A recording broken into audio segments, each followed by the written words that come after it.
இப்போ நான் வந்து எந்த இடத்துல வந்து நீஞ்சிட்ருக்கேன் அப்படி சொல்லிட்டு பார்த்துக்கிட்டிங்கன்னா இந்த பெரிய பெரிய மீன் சுறாலாம் இருக்குங்கள அந்த மாதிரி கடலில் தான் இப்போ நாங்கள் வந்து நீச்சல் அடிச்சிட்ருக்கேன்.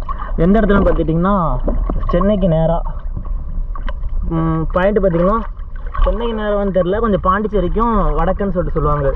என்ன பண்ணாக்கா 12.7 அப்படி சொல்லிட்டு ஜிபிஎஸ் பேனலில் அப்படி தான் இருக்கும். அந்த இடத்துல இப்போ நாங்கள் நீஞ்சிட்ருக்கோம். எங்கள் போட்டுக்கு அடியில் வந்து என்னென்ன பாசிலாம் இருக்குன்னு சொல்லிட்டு உள்ளே போய்ட்டு பார்க்கலாமா? ஓகே, அதுக்கு நான் பொறுமையாக நீஞ்சிட்டு இருந்தால் சுறா வராதுல்ல. நம்ம உள்ளங்கள்லாம் பார்த்தோன்னா நம்மளுக்கு அடிக்க வந்து சுறா வந்துடும். ஏன்னா அதெல்லாம் சுறா மேலே வாட்டர் தான். இது பார்த்தீங்கன்னா நான் தனியாக தான் நீஞ்சிட்ருக்கேன் கடலில். அதனால் கொஞ்சம் லேசாக எனக்கு பயமாக தான் இருக்குது. சிங்கிளாக நீஞ்சிட்ருக்கேன் கடலில். உள்ளே போகலாமா? அண்டர் வாட்டருக்குள்ள